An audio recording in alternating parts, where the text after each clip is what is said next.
साधु ही बनना है तो सांसारिक जीवन का मोह माया क्यों, राजनीतिक जीवन का मोह माया क्यों है भाई? अभी भी मोह माया छूटा नहीं है कुर्सी का। अगले चुनाव में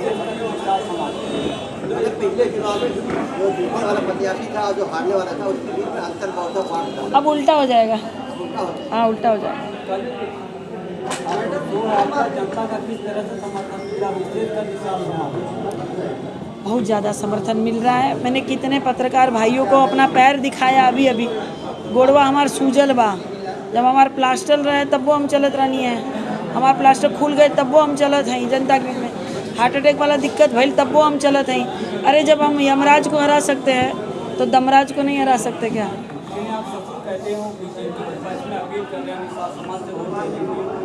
नहीं नहीं, वे माननीय संजय जी हमारे ससुर है, सदैव पूजनीय है, वो हमारा साथ दे रहे हैं, पूरी तरह से हमको आशीर्वाद दे रहे हैं। नहीं नहीं, देखिए ऐसी कोई बात नहीं है। मेरी जनता चुनाव लड़ रही है, मैं तो माध्यम हूँ, बस मैं चेहरा मात्र हूँ, नाम मात्र हूँ। लड़ तो जनता रही है, जनता वर्सेस सत्ता का चुनाव चल रहा है और जनता जीत रही है। कौन सा समीकरण आपको जिता रहा है? पिछली बार जैसे मैं यहाँ की लोकल हूँ, मैं यहाँ की बहुरिया हूँ।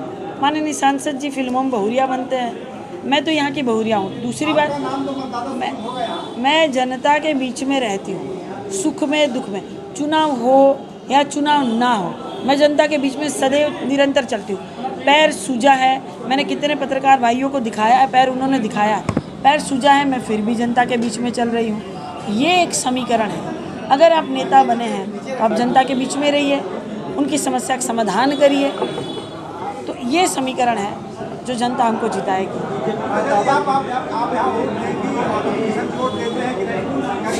क्या? अरे वो बाहर ही है, वो जाके जौनपुर में वोट देंगे, यहाँ काहे देंगे? साधु बनना चाह रहे हैं, हिमालय जाना चाह रहे हैं, दूसरों का भी वोट खराब कर रहे हैं। तो सही बात है, जब मतदाता ही नहीं है तो गोरखपुरिया कैसे है? उनके कहने से क्या होता है मेरे भाई? उन्होंने कहा था 15 लाख आ गए, खाते में आ गए आपके। उन्होंने कहा था 100 स्मार्ट सिटी बन जाए, 2022 से पहले बन गई। उन्होंने कहा था किसानों की आय दुगनी हो जाए, हो गई।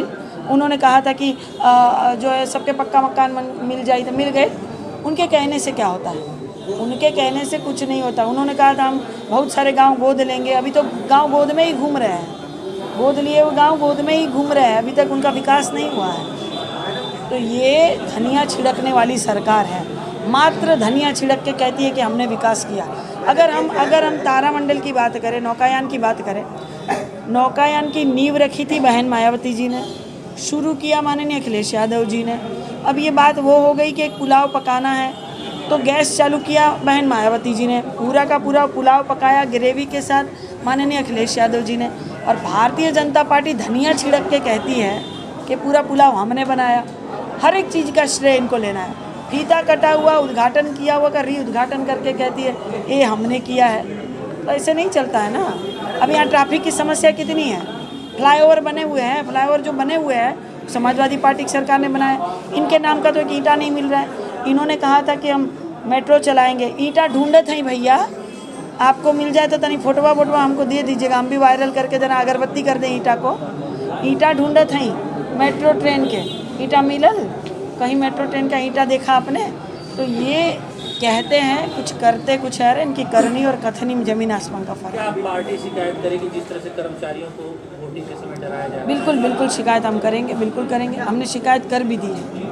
हमारे वहाँ योगी फैक्टर बहुत होता है, बात की जा रही है कि योगी फैक्टर यहाँ चल जाएगा। आपकी चुनौती यहाँ नहीं चलेगा, यहाँ नहीं चलेगा।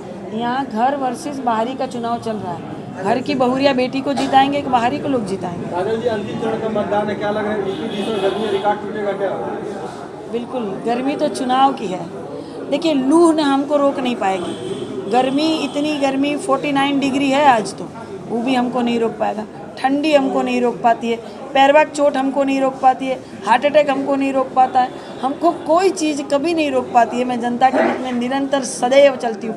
इसी तरह गोड़ सूजा है, 15-15 घंटे में गाड़ी के बोनेट के ऊपर खड़ी रहकर प्रचार कर रही हूँ। कोई चीज़ मुझे जनता के बीच में जाने से, उनके सुख दुख में उनके बीच जाने से कोई चीज़ मुझे नहीं रोक पाएगी। मतदाताओं को प्रेशर रिकॉर्ड छोड़ेगा? बिल्कुल बिल्कुल, मतदाताओं से अपील करना चाहती हूँ कि 1 जून को मतदान अवश्य करें। 1 जून को जन्मदिन है तो हमको तोहफा चाहिए, आपका आशीर्वाद। मतदान अवश्य करें, पहले मतदान फिर जलपान। 14 साल से मैं संघर्ष कर रही हूँ, एक महिला होकर थोड़ी दया कीजिएगा। 14 साल में श्री रामचंद्र जी का वनवास ख़त्म हो गया था, हमारा वनवास कब ख़त्म होगा, इसका जवाब आप ही सब देंगे।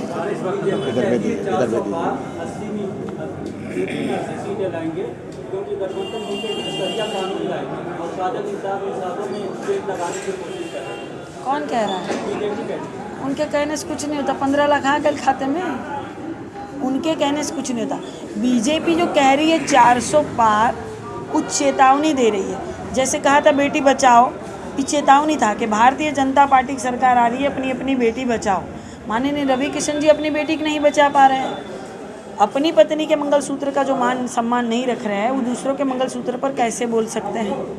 उनकी पत्नी, उनकी बेटी दर दर की ठोकरें खा रही। एक मेहरी को छोड़ के रखे, दूसरी मेहरी के साथ रह रहे हैं, 4 लड़का के साथ रह रहे हैं, एक बिटिया को छोड़ रखे हैं, उनको न्याय कौन देगा। वो जो कहते हैं ना कि 400 पार, वो कह रहे हैं कि अब की भारतीय जनता पार्टी की सरकार आ गई तो लहसुन होई 400 पार, कड़ू तेल होई 400 पार, दाल होई 400 पार, टमाटर होई 400 पार। चेता रहे आपको, वो आपको चेतावनी दे रहे हैं। मैं बस इतना ही कहना चाहती हूँ कि I have struggling for 14 years. Even Sri Ramachandraji's exile also ended in 14 years. When will my exile end? My people will decide how long my exile will last. Thank you so much.